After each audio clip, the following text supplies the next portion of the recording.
pues en el español es tender a pensar en el asunto en términos griegos. Tiene una definición diferente del alma, o sea, como la parte inmaterial del hombre. Y nosotros sí hemos perfilado el asunto de la manera correcta, porque yo les he hablado a ustedes de la vida del alma, de la vida biológica y de la vida humana. El nefesh, como lo entendían ellos, era la unión del alma y del cuerpo. ¿Okay? Eso es lo que tenemos en mente. Y, o sea, de la parte material e inmaterial unida.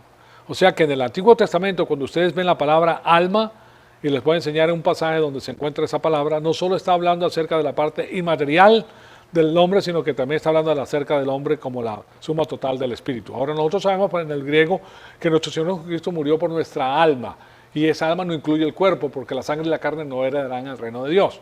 O sea que el alma es la persona verdadera, pero para ser un ser humano tiene que estar unido. O sea que hablando del ser humano, la palabra nefesh habla del ser humano, de la composición completa del ser humano. O sea que cuando ustedes ven esa palabra alma, tiene que ver con esas dos cosas. Una manera fácil de pensar en este asunto es pensando acerca del recuento de la creación de Génesis 2.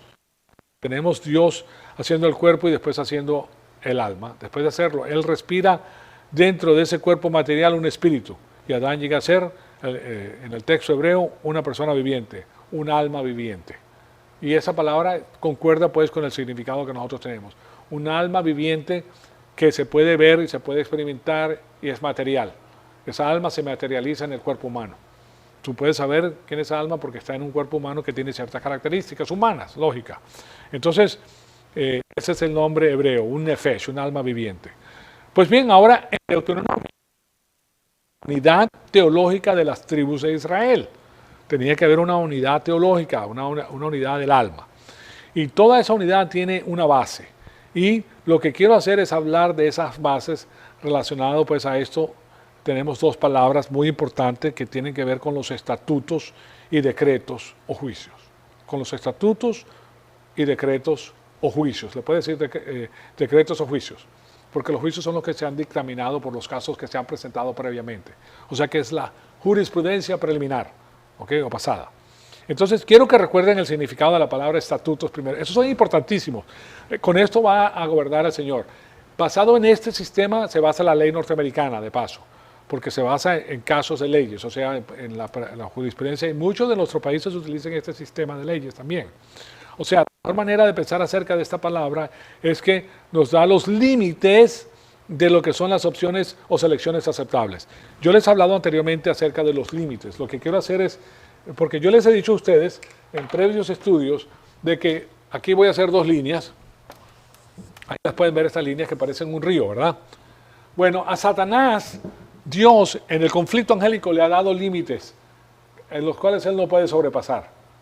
¿Okay? Estos límites deciden lo que es los parámetros del conflicto angélico. Lo que Satanás puede hacer, lo que no puede hacer, lo que Dios puede hacer y lo que no puede hacer. Porque Dios se limita a sí mismo, porque es un juicio de apelación. ¿Me explico? Bueno, en lo que concierne a estos decretos, estas leyes, estos juicios, también hay límites. Los decretos que tenemos aquí en la palabra de Dios tienen límites entonces. Y esos límites establecen lo que se puede hacer y lo que no se puede hacer. En lo que concierne ¿a qué? A tus escogencias. Al pueblo le dice, estos son los decretos que yo te voy a poner y dentro de estos decretos están tus escogencias. No puedes salirte de estos decretos. Si te sales, estás violando entonces lo que yo te estoy diciendo y eso trae consecuencias dañinas, trae consecuencias pésimas para ti porque estás violando lo que Dios ha establecido. ¿Me explico? Entonces, vemos que a la ley, a los estatutos, esos son los estatutos, que son los límites, las opciones y selecciones aceptables. Son las opciones, los estatutos, o sea que él pone los estatutos, ¿verdad? Y esos son los que delinean tus opciones. Y si viola los estatutos, entonces tiene otra cosa. Y después, de paso, esos estatutos son los mandamientos positivos. Aquí tienen la parte positiva, tú los puedes utilizar para tu beneficio. Y después tenemos la palabra decretos o juicios. Y esto se refiere a la ley por casos o hablando pues de la jurisprudencia previa o precedente. Y de eso no vemos mucho en el capítulo 12 Pero esa jurisprudencia precedente la vamos a ver más en el capítulo 13. Esa jurisprudencia precedente es donde Moisés dice que si esto pasa, entonces esto tienen que hacer. ¿Okay? Y esto está preparando los procesos judiciales para los gobiernos locales y para las tribus locales. Y también preparan los casos judiciales en el milenio. ¿Okay? O sea que porque la ley que va a gobernar es la misma ley que tenemos aquí porque es una ley perfecta. Ahora, recuerden que los estatutos y decretos en esta segunda mitad del capítulo 12 hasta el capítulo 26, porque en todo eso vamos a ver este asunto, se está llevando a cabo las implicaciones de los 10 mandamientos. Esto es lo que significan los 10 mandamientos. Primero les da la base y de ahí parte todo lo demás. No separen esta mitad de Deuteronomio de la mitad anterior. Las dos están unidas entonces. Ya vimos el asunto del monte Sinaí, de los 10 mandamientos y todo lo demás, y ahora vamos a revisar este de nuevo, y todos esos estatutos y decretos están ahí para enseñar las disposiciones de los 10 mandamientos cuando son aplicados a diferentes situaciones sociales. ¿Se dan cuenta? Entonces aquí tenemos algo muy sólido, muy extraordinario. Y si ven el texto, pues el capítulo 2, versículos 1 4 de nuevo, cuenta de algo muy interesante, porque lo que vamos a ver es que sobre los estatutos. Fíjense ustedes en Deuteronomio 12, del 1 al 4. Dice, estos son los estatutos y los decretos que observarán cuidadosamente en la tierra que el Señor, el Dios de sus padres, te ha dado para que la posean todos los días que vivan sobre su suelo. Ahora, recuérdense que nosotros somos el segundo rebaño y nosotros mismos somos el templo del Espíritu Santo. Esta ley aplica nacionalmente en un lugar territorial que Dios le dio al pueblo de Israel. Los Estados Unidos no es Israel. Ya hemos visto que es un sistema politeísta, que no es, a veces dice que es cristiano, pero en realidad no es totalmente cristiano, pero tiene una gran influencia cristiana. Ahora, los cristianos individualmente sí, y esta ley aplica individualmente para ti, en lo que concierne a los beneficios que tú puedes devengar de la ley. Aunque nosotros no estamos bajo la ley, pero esta es la palabra de Dios que vive y permanece para siempre. Cuando Él te dice no matarás, esos son los límites. No matarás, no cometerás homicidio. Si tú cometes homicidio, te saliste y vas a tener que pagar. Tienes problemas. No cometerás adulterio.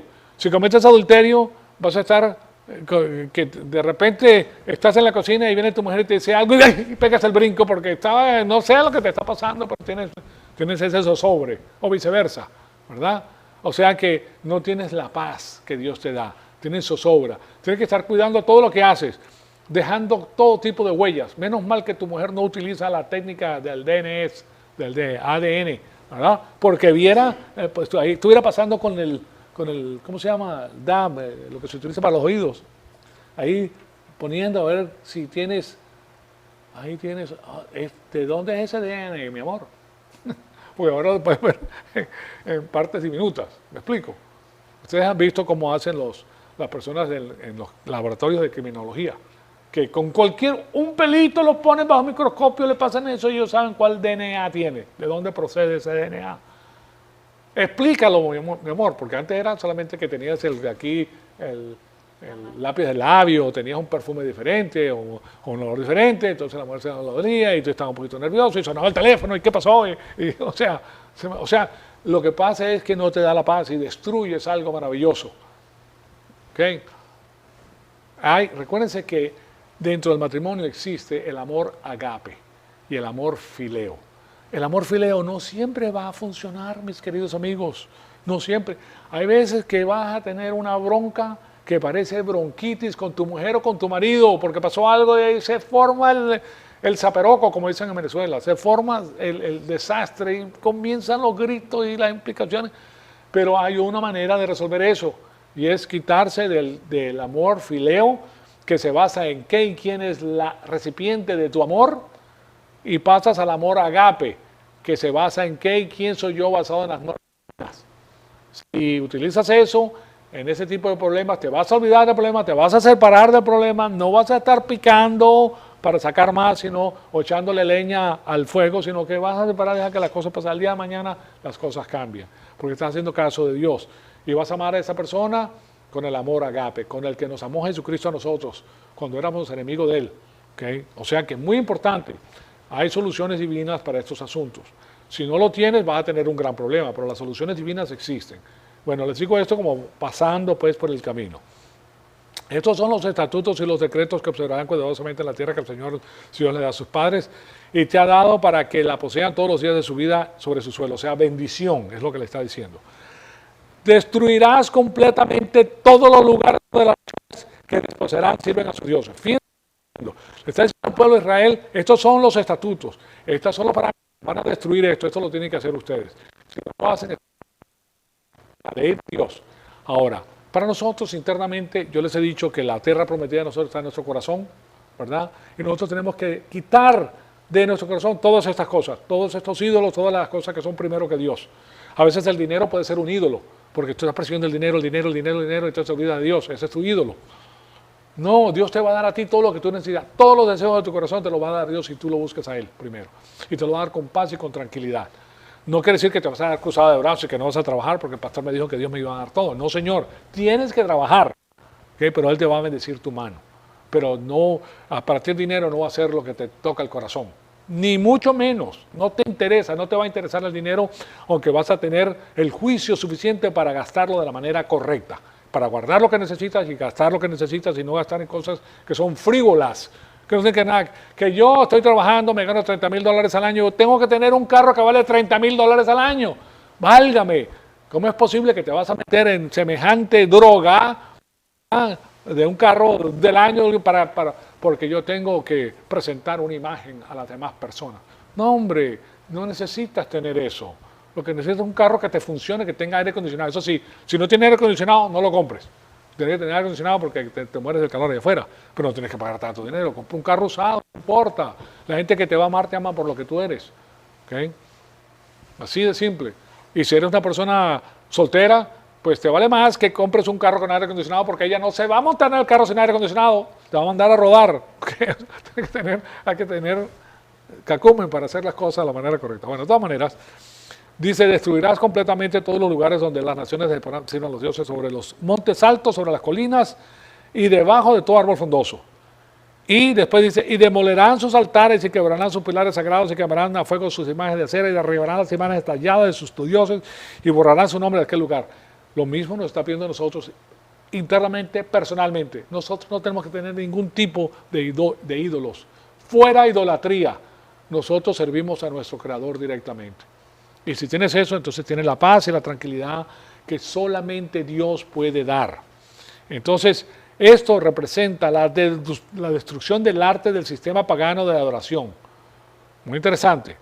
Las instrucciones eran que ellos tenían que ir a todos esos centros, a todos esos centros y destruir todos esos centros, en esos centros las herramientas paganas que utilizaban para su presentación. Todo lo que tenía que ver con eso. Los utensilios, por ejemplo, de incienso o de acumular cosas, todo eso tenía que ser destruido. Nada de eso podía existir, porque es un sistema religioso. Y esto se los quiero explicar, pues.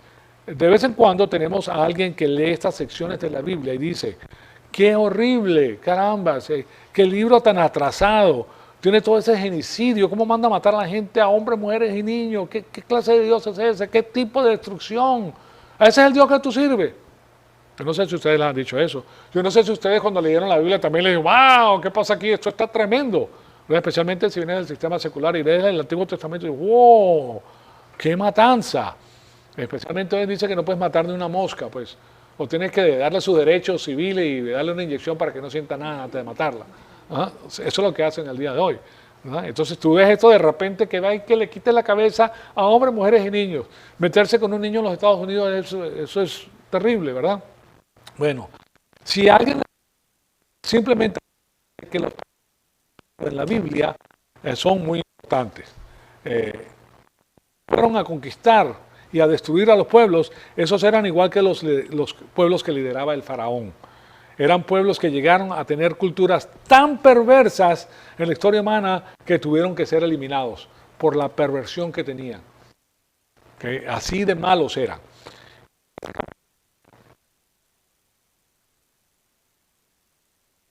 musulmanes el día de hoy que entran y matan a todas las personas que no están de acuerdo con ellos. No, de eso no era, sino que está hablando acerca de un pequeño lugar geográfico, de un área geográfica escogida por Dios para el pueblo de Israel, que había sido prometida previamente y que tenía que desalojar al pueblo que existía ahí para que entrara el pueblo de Dios.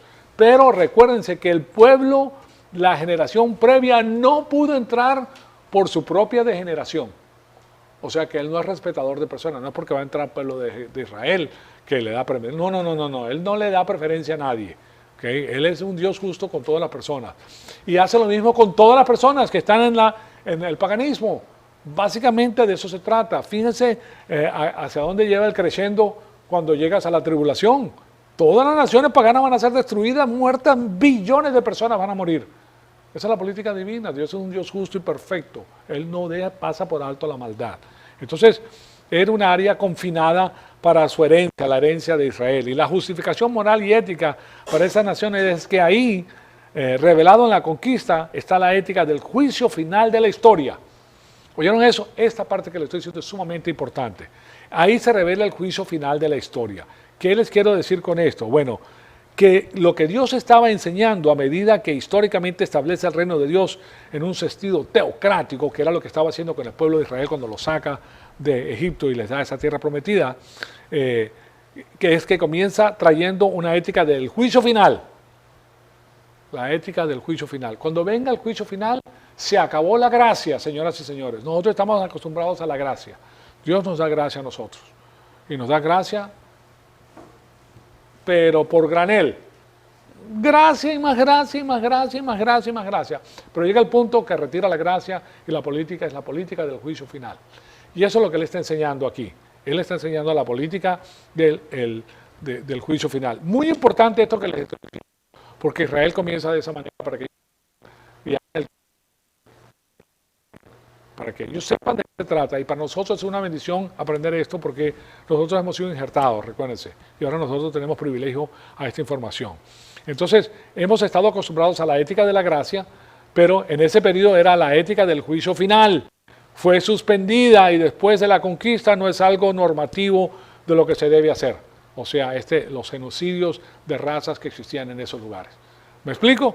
O sea que solamente era para ese tiempo histórico y para el pueblo de Israel en una zona geográfica específica para establecer el reino de Dios en el sistema cósmico de Satanás. O sea, la embajada de Dios en la faz de la tierra.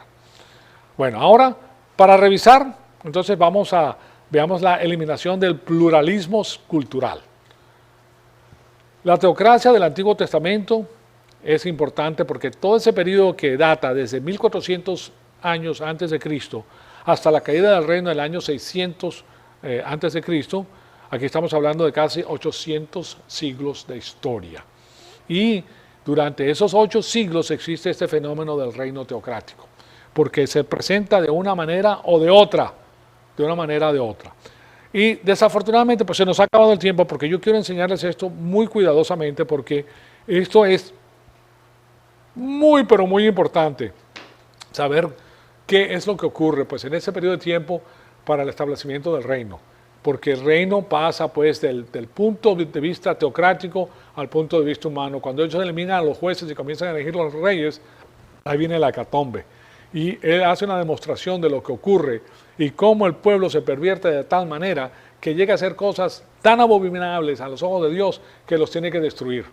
Y esto el pueblo de Israel lo tiene que conocer porque está en su historia misma, que si el judío entendiera eso se diera cuenta, carambas, nos lo merecemos. ¿Okay? Así como pasa con el pueblo gentil, que si tú haces algo te lo mereces porque esa es la justicia divina.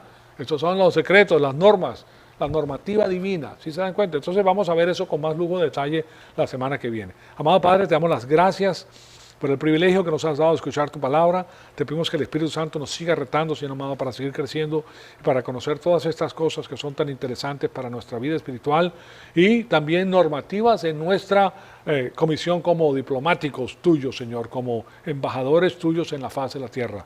Te pedimos que nos retes con todas estas cosas y te pedimos que todas ellas sean para la gloria y la honra de tu Hijo amado, nuestro Señor Jesucristo. En su nombre te lo pedimos.